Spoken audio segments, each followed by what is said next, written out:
Bonjour à toutes et à tous, merci de nous retrouver pour ce nouveau numéro du Point des marchés.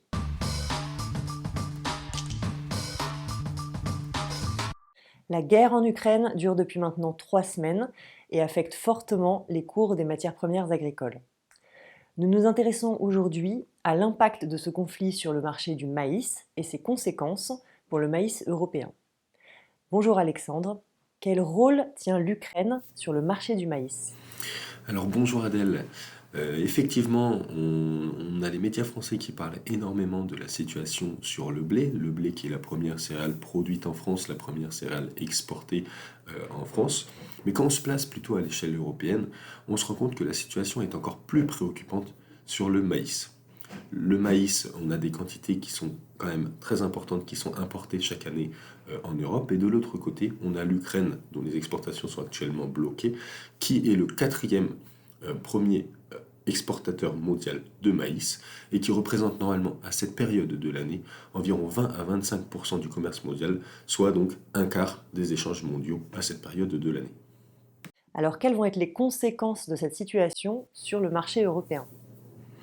Alors aujourd'hui, il y a 15 millions de tonnes de maïs de l'ancienne campagne, donc de la récolte 2021, qui sont actuellement bloquées en Ukraine.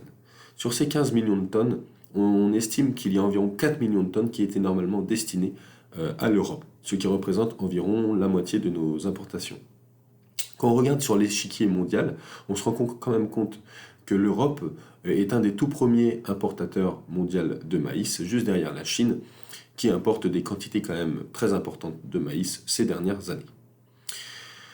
En Europe, justement, il y a des pays qui vont être plus impactés que d'autres. On cite notamment les pays qui sont les plus dépendants aux importations, comme par exemple les Pays-Bas, la Belgique, ou bien plus au sud, l'Espagne, mais également l'Italie. Alors, quelles solutions peuvent être envisagées pour combler ce manque de maïs au niveau européen?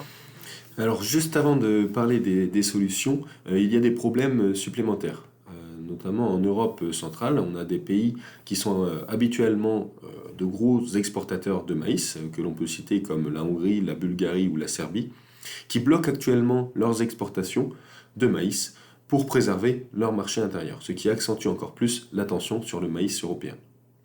Alors du côté des solutions, on a tout d'abord le maïs français qui est actuellement extrêmement demandé à l'exportation, sauf que le maïs français n'est pas illimité, on a un surplus d'exportation qui est estimé à environ moins d'un million de tonnes, et donc les opérateurs français vont devoir rationner cette demande, de couper la demande pour ne pas avoir de pénurie dans les mois à venir. Une autre solution va être de remplacer le maïs par l'orge ou par le blé, notamment dans les rations animales, ce qui va accentuer normalement la tension sur l'ensemble des céréales.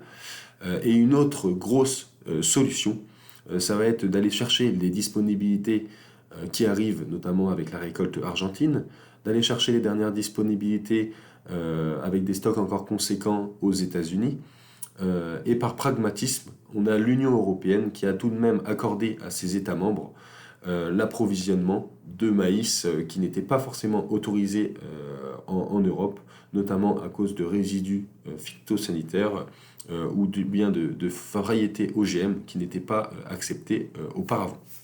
Pour finir, Alexandre, quel est le conseil d'Agritel pour les agriculteurs?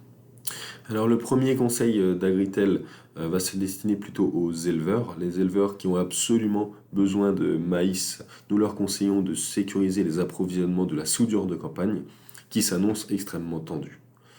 Du côté des producteurs, la situation est un petit peu différente. Les prix sont largement rémunérateurs et libre à chacun d'avancer à son rythme de commercialisation. Merci Alexandre, merci à toutes et à tous de nous avoir suivis. Nous vous donnons rendez-vous dans 15 jours pour le prochain point des marchés.